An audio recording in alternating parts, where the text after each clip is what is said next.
Hello students, today we will discuss chemical properties of group 16 elements. In the previous class we discussed physical and atomic properties और आज की class में हम chemical properties की बात करेंगे और chemical properties में हम सबसे पहले oxidation state देखेंगे और उसके बाद trends in chemical reactivity. That means कि group 16 के elements जब दूसरे elements जिसमें से हम ज़्यादातर जो बात करते हैं वो हाइड्रोजन के साथ reactivity, ऑक्सीजन के साथ reactivity और हेलोजन के साथ reactivity की बात करते हैं कि ये एलिमेंट्स जब इन एलिमेंट्स के साथ कंबाइन होंगे यानी कि हाइड्रोजन ऑक्सीजन और हेलोजन के साथ तो किस तरह के कंपाउंड्स बनेंगे। तो first of all we will discuss oxidation states. We know that group 16 elements have 6 electrons in its valence shell और जो 6 इलेक्ट्रॉन है उसके बेसिस पर जब हम ग्रुप 16 के एलिमेंट्स का जनरल कॉन्फ़िगरेशन लिखते हैं तो वो आता है NS2Np4 यानी 6 इलेक्ट्रॉन में से 2 इलेक्ट्रॉन s ऑर्बिटल में होते हैं और 4 इलेक्ट्रॉन p ऑर्बिटल में होते हैं। जब 6 इलेक्ट्रॉन होंगे तो ऑक्टेट कंप्लीट करने के लिए एलिमेंट्स क्या करेंगे, या तो 2 इलेक्ट्रॉन्स गेन करेंगे यानी 2 इलेक्ट्रॉन एक्सेप्ट करेंगे और या फिर इलेक्ट्रॉन की शेयरिंग करते हैं। तो अगर इलेक्ट्रॉन एक्सेप्ट करेंगे तो ऑब्वियसली बात है वो क्या बनाएंगे, एनायंस बनाएंगे और या फिर इलेक्ट्रॉन की शेयरिंग से कंपाउंड बनाते हैं, कोवेलेंट कंपाउंड्स का फॉर्मेशन करते हैं।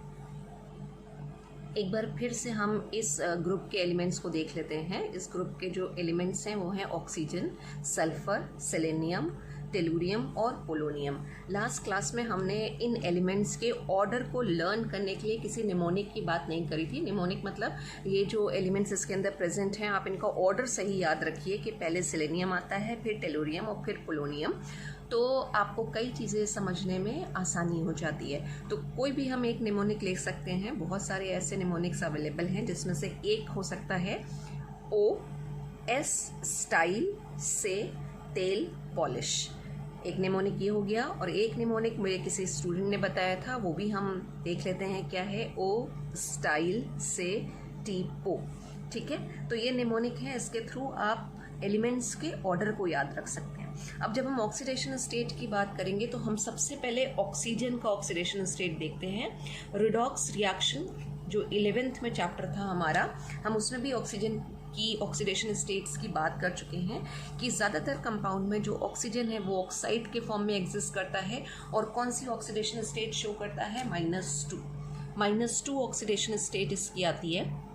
अगर हम ऑक्सीडेशन स्टेट की बात करें जो सबसे ज़्यादा कॉमन है और ऑक्साइड्स में हमें देखने को मिलती है, राइट।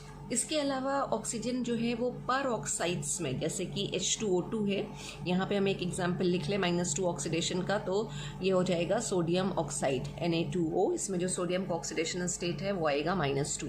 इसी तरह जो पर ऑक्साइड्स हैं उसमें ऑक्सीजन -1 की ऑक्सीडेशन स्टेट शो करता है, -1। फॉर एग्जाम्पल H2O2 हाइड्रोजन पर ऑक्साइड की जब हम बात करते हैं तो पर ऑक्साइड्स में हाइड्रोजन का -1 ऑक्सीडेशन आता है। इसी तरह से सुपर ऑक्साइड्स भी बनाता है ये एल्कली मेटल्स के साथ, और जब सुपर ऑक्साइड का फॉर्मेशन करता है तो उसमें ऑक्सीजन का ऑक्सीडेशन स्टेट होता है -12। सुपर ऑक्साइड अगर पोटेशियम के साथ बना रहा है तो फॉर्मूला हो जाएगा KO2, ये कहलाएगा पोटेशियम का सुपर ऑक्साइड। तो इसमें ऑक्सीजन की ऑक्सीडेशन स्टेट आएगी -12। तो अभी यहाँ पे जो हमने देखा कि ऑक्सीजन मोस्टली क्या कर रहा है, माइनस में, नेगेटिव में ऑक्सीडेशन स्टेट शो कर रहा है। नेगेटिव में ऑक्सीडेशन स्टेट इसलिए शो करता है क्योंकि इसकी इलेक्ट्रोनेगेटिविटी काफ़ी हाई है। पीरियोडिक टेबल का सेकेंड मोस्ट इलेक्ट्रोनेगेटिव एलिमेंट है ये फ्लोरीन के बाद। ठीक है, तो ये इलेक्ट्रॉन को अपनी तरफ अट्रैक्ट करता है। इलेक्ट्रॉन को जब अपनी तरफ कोई अट्रैक्ट करेगा, बॉन्ड बनी हुई है, इलेक्ट्रॉन को अगर अपनी तरफ अट्रैक्ट कर रहा है तो उसके ऊपर क्या साइन आता है, नेगेटिव साइन। ये हम इंडक्टिव इफेक्ट वगैरह में भी देख चुके हैं। ठीक है, तो जैसे यहाँ पे 2 सोडियम के एटम्स के साथ ऑक्सीजन कंबाइन है और सोडियम के पास 1 इलेक्ट्रॉन है, तो ये क्या कर रहा है, एक सोडियम एटम से 1 इलेक्ट्रॉन ले रहा है, दूसरे सोडियम एटम से दूसरा इलेक्ट्रॉन ले रहा है, 2 इलेक्ट्रॉन एक्सेप्ट कर रहा है, तो ऑब्वियसली बात है एक्सेप्ट कर रहा है तो माइनस साइन आएगा, और कितने इलेक्ट्रॉन एक्सेप्ट कर रहा है, 2 इलेक्ट्रॉन एक्सेप्ट कर रहा है तो -2 की ऑक्सीडेशन स्टेट आएगी। इसी तरह से जब हम H2O2 की बात करते हैं, ये स्ट्रक्चर कुछ आता है H2O2 का, इसमें ऑक्सीजन के बीच में भी बॉन्ड है और ऑक्सीजन और हाइड्रोजन के बीच में ही बॉन्ड है। तो ऑक्सीजन के बीच में जब बॉन्ड होगी तो ये दोनों ऑक्सीजन आटम एक दूसरे के इलेक्ट्रॉन को खींच नहीं पाएंगे क्योंकि दोनों की इलेक्ट्रोनेगेटिविटी बराबर है। लेकिन ये ऑक्सीजन इस हाइड्रोजन के इलेक्ट्रॉन को अपनी तरफ अट्रैक्ट करेगा और ये ऑक्सीजन इस हाइड्रोजन आटम के इलेक्ट्रॉन क्लाउड को अपनी तरफ अट्रैक्ट करेगा। तो एक एक आटम से इलेक्ट्रॉन को ये अट्रैक्ट कर रहे हैं, ठीक है। तो इसके ऊपर कितना चार्ज आना चाहिए, अपनी तरफ इलेक्ट्रॉन को खींच रहे हैं तो नेगेटिव, और एक ही एटम से ले रहे हैं तो -1 एक इलेक्ट्रॉन को। सेम भी ये ऑक्सीजन भी इलेक्ट्रॉन को, इसके इलेक्ट्रॉन को अपनी तरफ खींच रहा है और एक इलेक्ट्रॉन को खींच रहा है तो -1 चार्ज आ जाएगा। सेम वे जब सुपर ऑक्साइड्स बनते हैं तो उसमें भी इलेक्ट्रॉन जो है ऑक्सीजन अट्रैक्ट करता है, इसलिए नेगेटिव साइन आता है। क्या oxygen positive oxidation states show करता है? यस, शो करता है। सेकेंड मोस्ट इलेक्ट्रोनेगेटिव एलिमेंट है और सबसे ज़्यादा इलेक्ट्रोनेगेटिविटी होती है फ्लोरीन के साथ। तो जब भी ऑक्सीजन फ्लोरीन के साथ कंबाइन करेगा तो पहली बात तो जो कंपाउंड्स बनेंगे, ये भी आपके एनसीईआरटी का क्वेश्चन है कि ऑक्सीजन और फ्लोरीन जब भी आपस में कंबाइन करते हैं तो वो कंपाउंड हमारे ऑक्साइड से कहलाते हैं। वो कंपाउंड एक तो हमारे कहलाएंगे फ्लोराइड्स, और ऐसे बहुत सारे ऑक्सीजन और फ्लोरीन के कंपाउंड बनते हैं, फ्लोराइड्स बनते हैं, जिनका जनरल फॉर्मूला ONF2 होता है, और जहां पे N जो है वो 1 से लेके 6 तक हो सकता है। So oxygen shows positive oxidation state with fluorine only, and the compounds are called fluorides or oxygen fluoride, and the general formula is ONF2। ये N यहाँ पे वेरिएबल है और N की वैल्यू 1 से लेके 6 तक हो सकती है।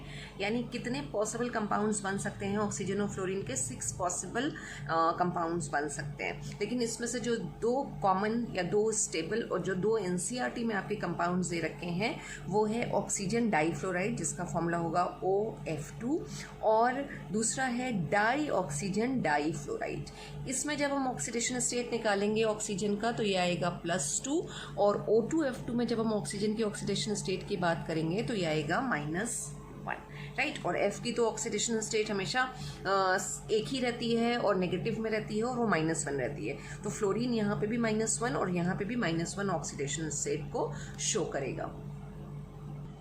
इसमें से ये O2F2 का स्ट्रक्चर काफ़ी कुछ H2O2 से ही रिजेंबल करता है। इसमें ऑक्सीजन की -1 ऑक्सीडेशन स्टेट आती है।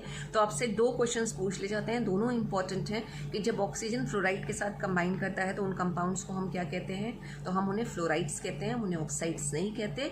और दूसरा के 2 कंपाउंड्स ऐसे कौन से हैं वो आप नाम याद रखिएगा, एक तो OF2 है, दूसरा O2F2 है। अच्छा, कभी कभी बुक्स में जो है OF2 इस तरह से लिखा होता है F2O, उससे कंफ्यूज मत होइएगा। अगर इसको देखें तो हम ये तरीका गलती है लिखने का। पहली बात, जिसके नाम पे हम कंपाउंड को कॉल करते हैं, जैसे हम फ्लोराइड्स बोलते हैं, इससे लास्ट में एक तो F आना चाहिए, और दूसरा जिसकी इलेक्ट्रोनेगेटिविटी ज़्यादा होती है हम हमेशा उसको लास्ट में प्लेस करते हैं। तो ये डिनोशन या इस तरीके से रिप्रेजेंटेशन ऑक्सीजन डाईफ्लोराइड का थोड़ा सही नहीं है। आप इस तरह से लिखिए ऑक्सीजन डाईफ्लोराइड OF2, ऑक्सीजन को पहले क्योंकि उसका पॉजिटिव ऑक्सीडेशन स्टेट है और फ्लोरीन को बाद में उसका नेगेटिव ऑक्सीडेशन स्टेट है। तो ऑक्सीजन सिर्फ फ्लोरीन के साथ पॉजिटिव ऑक्सीडेशन स्टेट शो करेगा। अब इस ग्रुप में सबसे ज़्यादा ऑक्सीडेशन स्टेट जो शो करता है वो सल्फर, वो नेगेटिव में भी ऑक्सीडेशन स्टेट शो करता है और पॉजिटिव में भी। अब ग्रुप में जब हम नीचे की तरफ मूव करते हैं तो हमें पता है इलेक्ट्रोनेगेटिविटी डिक्रीज करती है, और जब इलेक्ट्रोनेगेटिविटी डिक्रीज करेगी तो इलेक्ट्रॉन्स को अट्रैक्ट करने की टेंडेंसी भी डिक्रीज करेगी। तो जो नेगेटिव में ऑक्सीडेशन स्टेट है, यानी जो हम -2 ऑक्सीडेशन स्टेट की बात कर रहे हैं, जो इस ग्रुप की कॉमन ऑक्सीडेशन स्टेट है, वो -2 ऑक्सीडेशन स्टेट शो करने की टेंडेंसी डाउन द ग्रुप जो है वो डिक्रीज करती चली जाएगी। और फिर जब हम पोलोनियम तक पहुंचेंगे तो हम देखेंगे कि पोलोनियम मोस्टली क्या करता है, पॉजिटिव में ही ऑक्सीडेशन स्टेट शो करता है क्योंकि उसका मेटालिक नेचर होता है। तो इस ग्रुप में जो कॉमन ऑक्सीडेशन स्टेट आई तो वो क्या है, हम लिखें अगर most common oxidation state, most common oxidation state -2 तो थी, -2 के अलावा -1 वगैरह भी शो हो रही है, लेकिन हम कॉमन ऑक्सीडेशन स्टेट की बात कर रहे हैं तो -2 आएगी, फिर +2, +4, और +6। ऑब्वियसली बात है, जो पहला मेंबर है ऑक्सीजन, उसके पास d ऑर्बिटल अवेलेबल नहीं है, तो d ऑर्बिटल अवेलेबल ना होने की वजह से वो हायर ऑक्सीडेशन स्टेट तो ऐसे भी नहीं शो करेगा। लेकिन जब हम सल्फर की बात करते हैं तो सल्फर ग्राउंड स्टेट में -2 +2 दोनों ऑक्सीडेशन स्टेट शो करता है, और सिंगल एक्साइटेड स्टेट में +4 और डबल एक्साइटेड स्टेट में +6 की ऑक्सीडेशन स्टेट शो करता है। तो सल्फर की सबसे ज्यादा ऑक्सीडेशन स्टेट्स आती हैं। ये सल्फर का हमने इलेक्ट्रॉनिक कॉन्फ़िगरेशन लिख लिया फॉर 16 इलेक्ट्रॉन, ठीक है। जो लास्ट के इलेक्ट्रॉन है 6 इलेक्ट्रॉन, वो कहाँ जा रहे हैं 3s और 3p में, और 3d इज एम्प्टी। तो जब हमने सल्फर का ग्राउंड स्टेट कॉन्फ़िगरेशन लिखा तो कुछ इस तरह से आ रहा है, और 3s 3p कि जब हम इलेक्ट्रॉन्स को प्रमोट करेंगे, जिसमें पहले 3p का इलेक्ट्रॉन प्रमोट होकर 3d में जाएगा क्योंकि यहाँ 3d खाली है, तो फर्स्ट एक्साइटेड स्टेट कॉन्फ़िगरेशन आएगा। एक इलेक्ट्रॉन प्रमोट होकर यहाँ आ गया, तो कितने अनपेयर्ड इलेक्ट्रॉन आ रहे हैं, 4 अनपेयर्ड इलेक्ट्रॉन, 4 बॉन्ड बना सकता है तो +4 ऑक्सीडेशन स्टेट शो करेगा। यहाँ 2 अनपेयर्ड इलेक्ट्रॉन थे तो +2 की ऑक्सीडेशन स्टेट आ रही थी। और सेकेंड एक्साइटेड स्टेट में क्या होगा, जो 3s और 3p के इलेक्ट्रॉन हैं इनमें रिपल्शंस होगा, जिसकी वजह से ये 3s के इलेक्ट्रॉन क्या होगा, एनर्जी जब हम इन्हें प्रोवाइड कराएंगे तो ये अगेन क्या होंगे, शिफ्ट होंगे। और कहाँ शिफ्ट होकर जाएंगे, 3d में जो ये बॉक्सेस खाली पड़े थे इसमें से ये एक बॉक्स ऑक्यूपाई कर लेगा। Now we have 6 unpaired electron, तो in this case sulphur will show +6 oxidation state, और सल्फर की किसी भी कंडीशन में 6 के ऊपर ऑक्सीडेशन स्टेट नहीं हो सकती, ठीक है। इस ग्रुप के मेंबर्स की 6 के ऊपर ऑक्सीडेशन स्टेट नहीं जाएगी। तो कभी आप अगर ऑक्सीडेशन स्टेट निकाल रहे हैं और अगर +7 +8 इस तरह से ऑक्सीडेशन स्टेट आती है तो वो आप गलत निकाल रहे हैं। जो हायर ऑक्सीडेशन स्टेट है इस ग्रुप के लिए वो है +6। अब एक फिनोमेना की हम कई बार बात कर चुके हैं और वो है inert pair effect. Inert pair effect, I don't think so कि अब इसके बारे में कुछ बताने की ज़रूरत है कि इनर्ट पेयर इफेक्ट क्या है। हम जब डेफिनेशन की बात करते हैं तो s इलेक्ट्रॉन जब रिलक्टेंस शो करते हैं, बॉन्डिंग में वो पार्टिसिपेट नहीं करते, तो इस फिनोमेना को हम कहते हैं इनर्ट पेयर इफेक्ट। जो s के इलेक्ट्रॉन्स हैं वो इनर्ट हो जाते हैं, पेयर में इलेक्ट्रॉन्स पड़े हुए हैं वो अनपेयर नहीं होते, इनर्ट हो जाते हैं, कोई रिएक्टिविटी शो नहीं करते हैं। This is called inert pair effect. और जैसे जैसे हम ग्रुप में नीचे की तरफ मूव करते हैं डाउन द ग्रुप ये इनर्ट पेयर इफेक्ट लगता जाता है। और जो हायर ऑक्सीडेशन स्टेट हैं उसमें +4 +6, तो जो हायर ऑक्सीडेशन स्टेट है वो है +6। जो +6 ऑक्सीडेशन स्टेट है वो लीस्ट स्टेबल होती जाती है। तो अगर हम पोलोनियम के लिए बात करें तो पोलोनियम में हमें जो ऑक्सीडेशन स्टेट देखने को मिलेगी वो +4 की ही देखने को मिलेगी, +6 ऑक्सीडेशन स्टेट नहीं मिलेगा। और क्यों नहीं मिलेगा, इनर्ट पेयर इफेक्ट की वजह से जो स्टेबिलिटी है +6 ऑक्सीडेशन स्टेट की वो डिक्रीज हो रही है डाउन द ग्रुप, ठीक है। तो +6 ऑक्सीडेशन स्टेट ज्यादा स्टेबल आएगी सल्फर में और लीस्ट स्टेबल हो जाएगी टेलोरियम और पोलोनियम के केस में। अब इस ग्रुप में जो कंपाउंड्स हैं वो +4 भी ऑक्सीडेशन स्टेट शो कर रहे हैं और +6 भी शो कर रहे हैं। तो जो +4 ऑक्सीडेशन स्टेट वाले कंपाउंड्स होंगे वो ऑक्सीडाइजिंग और रिड्यूसिंग दोनों प्रॉपर्टीज शो करेंगे, लेकिन +6 ऑक्सीडेशन स्टेट वाले जो कंपाउंड्स होंगे वो सिर्फ ऑक्सीडाइजिंग प्रॉपर्टीज ही शो करेंगे। ये चीज याद रखिएगा। जैसे सल्फर डाइऑक्साइड है, सल्फर डाइऑक्साइड SO2, उसमें सल्फर का ऑक्सीडेशन स्टेट आएगा +4, तो SO2 जो है वो रिड्यूसिंग एजेंट की तरह भी बिहेव करेगी और ऑक्सीडाइजिंग एजेंट की तरह भी बिहेव करेगी, क्योंकि +4 से डिक्रीज भी हो सकता है ऑक्सीडेशन स्टेट और इंक्रीज होके +6 तक भी जा सकता है। तो this is about the oxidation state of group 16 elements. Let's discuss another very important chemical property और chemical reactivity of group 16 elements with hydrogen. आपसे बोर्ड में काफी क्वेश्चंस पूछे जाते हैं इस टॉपिक पर।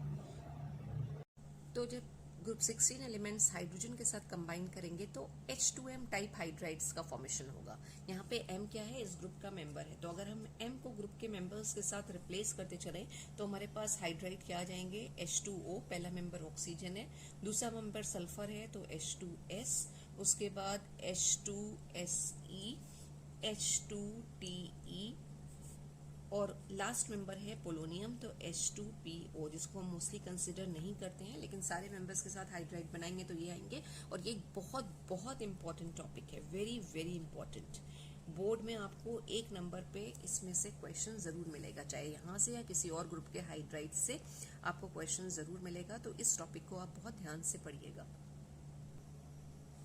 हम इन हाइड्राइड्स की प्रॉपर्टीज देख लेते हैं वन बाय वन। सबसे पहले अगर हम फिजिकल स्टेट की बात करें तो इस ग्रुप में जो पहला हाइड्राइड बना रहा है ऑक्सीजन, वो बनाएगा वाटर, यानी हाइड्रोजन ऑक्सीजन मिलके क्या बनाएंगे, वाटर। और इसमें सिर्फ इस ग्रुप के जितने भी हाइड्राइड्स हैं उसमें सिर्फ वाटर जो है वो एक कलरलेस ओडरलेस लिक्विड होता है। बाकी सारे के सारे जो हाइड्राइड्स बन रहे हैं, अगर हम उनके फिजिकल स्टेट की बात करें तो वो सारे जो है कलरलेस पॉइजनस गैसेस होते हैं और बहुत ही बैड ओडर होती है। तो बाकी के सारे मेंबर्स क्या हैं, गैसेस।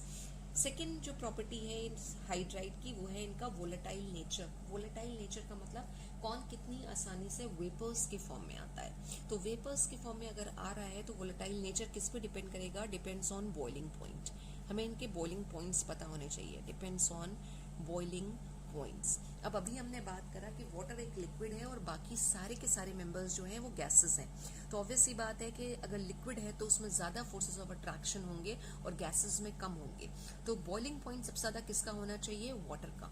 और अगर बॉइलिंग पॉइंट बहुत ज्यादा है तो जो वोलेटाइल नेचर होता है वो डिक्रीज कर जाएगा, यानी बाकी हाइड्राइड के कंपैरेटिवली वाटर आसानी से वोलेटाइल फॉर्म में नहीं आएगा। बाकी तो मेंबर्स वैसे भी गैसेस हैं, ठीक है ना, और वाटर लिक्विड है। तो जो वोलेटाइल नेचर है वो बॉइलिंग पॉइंट पे डिपेंड करता है। एंड वोलेटाइल नेचर या volatility is inversely proportional to boiling point, यानी जैसे जैसे बॉइलिंग पॉइंट घटेगा वोलेटाइल नेचर बढ़ता चला जाएगा। ये सारे हाइड्राइड्स के बॉइलिंग पॉइंट्स हमारे पास हैं। अब अगर हम बॉइलिंग पॉइंट की बात करें इन हाइड्राइड्स की, तो हाइड्रोजन तो सब में दो दो लगे हुए हैं। उसके बाद क्या हो रहा है, जो एलिमेंट है सिर्फ वो चेंज हो रहा है। और डाउन द ग्रुप क्या होता है, एलिमेंट का मास बढ़ता चला जाता है। तो जैसे जैसे मास बढ़ेगा वैसे वैसे बॉइलिंग पॉइंट बढ़ेगा। अगर हम वाटर को यहाँ से हटा दें तो ऑब्वियस सी बात है डाउन द ग्रुप जाने पे मास बढ़ रहा है। मास बढ़ने से क्या होगा, यू कैन इजिली सी जो बॉइलिंग पॉइंट्स हैं वो भी बढ़ रहे हैं। इन तीन में अगर हम कंपेयर करें तो H2TE का बॉइलिंग पॉइंट सबसे ज्यादा है। लेकिन अगर हम वाटर को देखें तो वाटर का बॉइलिंग पॉइंट अपने ग्रुप में मैक्सिमम है। उसका रीजन क्या है, अभी हमने कहा हाइड्रोजन बॉन्डिंग। ऑक्सीजन की इलेक्ट्रोनेगेटिविटी काफी हाई होती है, जिस वजह से वाटर मॉलिक्यूल्स क्या करते हैं, 4 हाइड्रोजन बॉन्ड का फॉर्मेशन करते हैं। तो बॉइलिंग पॉइंट सबसे ज्यादा वाटर का आ रहा है। तो अब अगर हमें दे दिया जाए अरेंज करने को या फिर रीजनिंग के क्वेश्चन के फॉर्म में, तो हमारे पास आंसर होना चाहिए कि why water has maximum volatile least volatile nature. तो just because of hydrogen bonding it has highest boiling point. और इस ग्रुप में सबसे कम बॉइलिंग पॉइंट किसका है, वो H2S का है। और सबसे ज्यादा किसका आ रहा है, वाटर का है। तो ये आ गया हमारे पास decreasing order of volatile nature. सबसे ज्यादा वोलेटाइल कौन होगा, H2S, क्योंकि उसका बॉइलिंग पॉइंट सबसे कम है। और वाटर जो है उसका लीस्ट वोलेटाइल नेचर होगा just because of having highest boiling point in its group. Next property again is very important, thermal stability. मतलब क्या हुआ, स्टेबिलिटी टुवर्ड्स हीट। बॉन्ड कितनी आसानी से टूटेगी अगर हम एनर्जी प्रोवाइड कर रहे हैं। तो जो थर्मल स्टेबिलिटी है वो भी डाउन द ग्रुप डिक्रीज करती जाती है। और उसका रीजन क्या है कि बॉन्ड डिस्ट्रीब्यूशन एनर्जी जो है वो डिक्रीज करती जाती है। जैसे जैसे हम ग्रुप में नीचे की तरफ मूव करते हैं, जो हाइड्रोजन के साथ दूसरा एटम अटैच्ड है उसका साइज बढ़ता जाता है। अब एटॉमिक साइज बढ़ने से, एटम का साइज बढ़ रहा है, हाइड्रोजन बहुत ही छोटा है, तो एटॉमिक साइज बढ़ने से एक स्टेबल कोवलेंट बॉन्ड नहीं बन पाती है। और जब स्टेबल कोवलेंट बॉन्ड नहीं होगी तो वो आसानी से टूट जाएगी। जो बॉन्ड लेंथ है वो H2TE के बीच में मैक्सिमम आएगी, राइट। अगर हम बॉन्ड लेंथ के टर्म में बोलें तो जितनी ज्यादा बॉन्ड लेंथ होगी उतना ही वो अनस्टेबल होगी और उतनी आसानी से वो टूट जाएगी। तो थर्मल स्टेबिलिटी में जब हम बात करते हैं तो वाटर सबसे ज्यादा थर्मली स्टेबल है, यानी आसानी से बॉन्ड ब्रेक नहीं होंगे कंपैरेटिवली किसके, जो लास्ट मेंबर है H2TE, अगर हम उससे कंपेयर करें, ठीक है। Bond distribution energy is directly proportional to thermal stability होता है, यानी अगर बॉन्ड डिस्ट्रीब्यूशन एनर्जी बढ़ रही है तो थर्मल स्टेबिलिटी बढ़ रही है, या फिर वाइस वर्सा कि अगर थर्मल स्टेबिलिटी बढ़ रही है इसका मतलब बॉन्ड डिस्ट्रीब्यूशन एनर्जी जो है वो मैक्सिमम होगी। तो H2O जो है वो मोस्ट थर्मली स्टेबल है और H2TE जो है वो लीस्ट थर्मली स्टेबल आएगा।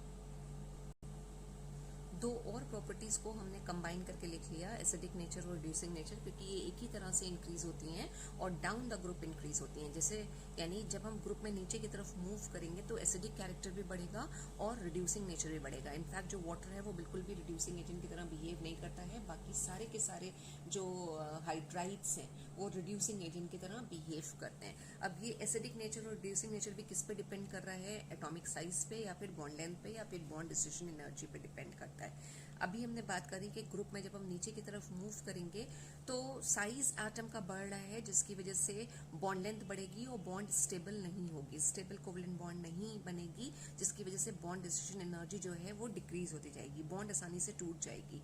और अगर बॉन्ड आसानी से टूट जाएगी तो हाइड्राइड में से H+ आसानी से रिलीज हो जाएगा, और जितनी ईजिली H+ रिलीज होता है उसको हम बहुत अच्छा एसिड मानते हैं। और रिड्यूसिंग नेचर का मतलब भी यही हुआ कि कौन कितनी आसानी से नेसेंट हाइड्रोजन प्रोवाइड कर रहा है। तो डाउन द ग्रुप जब हम जा रहे हैं तो अगर हम बात करें H2TE, वो सबसे ज़्यादा अच्छा रिड्यूसिंग एजेंट होगा और वो सबसे ज़्यादा अच्छा एसिडिक नेचर भी शो करेगा। वाई? जस्ट बिकॉज कि हाइड्रोजन और टेलुरियम के बीच में एक स्टेबल कोवलेंट बॉन्ड नहीं बनी हुई है।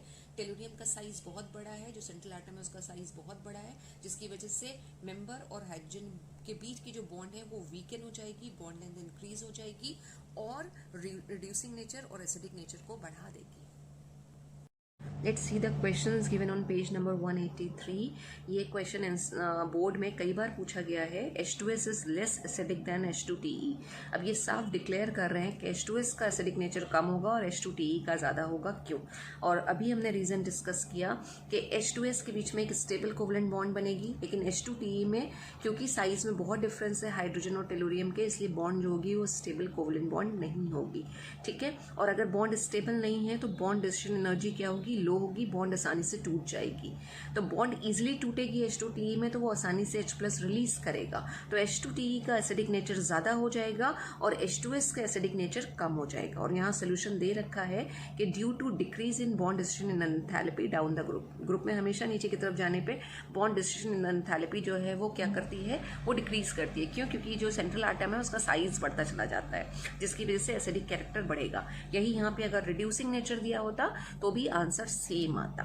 ठीक है, फिर इंडेक्स क्वेश्चन यहाँ पे 3 दे रखे हैं, जिसमें से अभी हम फर्स्ट वाले को हटा देते हैं, important sources of sulphur. Sulphur को जब हम डिटेल में पढ़ेंगे तो बात करेंगे।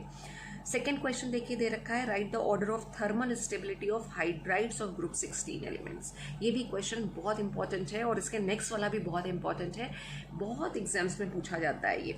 तो सबसे पहले तो आपको जो है वो ग्रुप 16 के हाइड्राइड पता होने चाहिए कि हम ग्रुप 16 के हाइड्राइड कैसे बनाएंगे। अभी जैसे हमने लिखा था कि जनरल फॉर्मूला आता है H2M, यानी 2 हाइड्रोजन है और उसके साथ मेंबर को हमें एसोसिएट करना है। तो हमने पहले तो सारे हाइड्राइड्स लिख लिए H2O, H2S करके, H2Se, H2TE, ये हाइड्राइड लिख लिए। और फिर थर्मल स्टेबिलिटी की हमने बात करी थी कि thermal stability again depends on bond distribution enthalpy. और अभी ऊपर हमने डिस्कस किया यहाँ पे कि डाउन द ग्रुप क्या होता है, बॉन्ड डिस्ट्रीब्यूशन एंथैल्पी जो है वो डिक्रीज करती जाती है। तो थर्मल स्टेबिलिटी क्या होना चाहिए, डाउन द ग्रुप डिक्रीज करना चाहिए। तो ग्रुप 16 के हाइड्राइड्स में जो मोस्ट थर्मली स्टेबल होगा वो वाटर होगा और लीस्ट थर्मली स्टेबल कौन होगा, H2TE।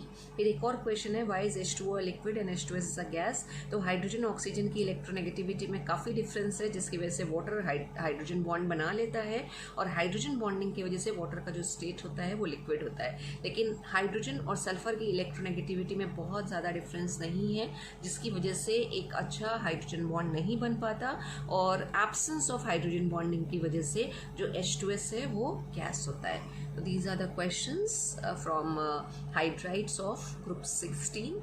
In the next class, we will discuss the reactivity of group 16 elements with oxygen and halogens. Thank you so much, students.